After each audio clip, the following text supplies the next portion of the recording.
The Trespasser is a Destiny 2 exotic that offers a fun exotic perk that if chained correctly will allow you to do massive horde damage. Well, how does it perform after Arc 3.0?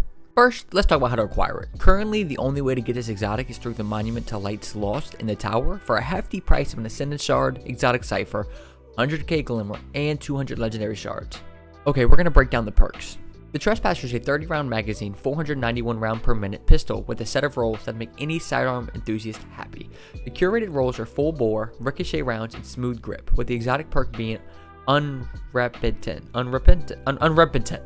Yeah, okay.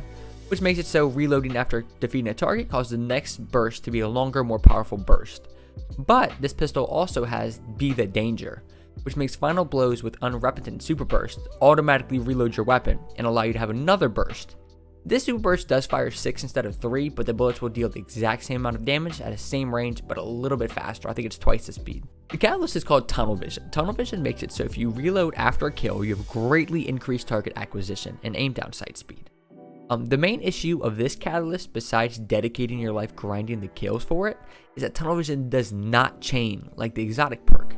You have 6 seconds of it, and then you need to manually reload to reperk it. The only way to get this catalyst currently is as a random world drop.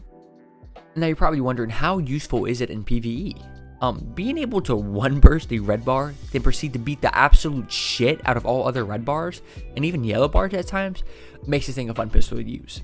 Especially if you're trying to make quick work of a strike or another red bar heavy mission. If you can constantly pick up kills and keep unrepentant up, you're in for a treat. But boss damage is definitely not the reason to pick this gun, since you cannot perk your exotic trait or do tons of damage. And in higher end activities like Nightfalls or Rage, you'll never use this thing due to the fact it even struggles to super burst some yellow bars. And there's no current champion mods for sidearms this season. The fact that it does take up an exotic slot and low boss damage is the reason to second guess this pick. I would consider this thing a low tier PvP weapon. Not good and not absolutely terrible. The Trespasser falls short to shotguns and SMGs at a fist fucking range.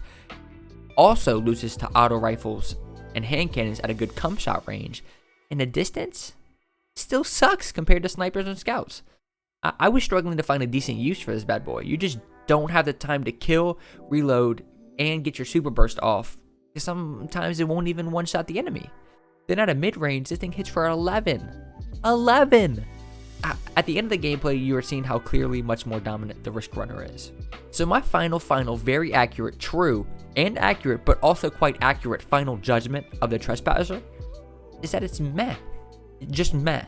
There's no reason to pull this out unless you're feeling like clearing some mobs ARC style, but it isn't even the top ARC ad clear in my opinion. If I had to give it a rating, I would give it a 2.5 Risk Runner out of 5. I hope you guys enjoyed the video. Have an amazing day. Thank you.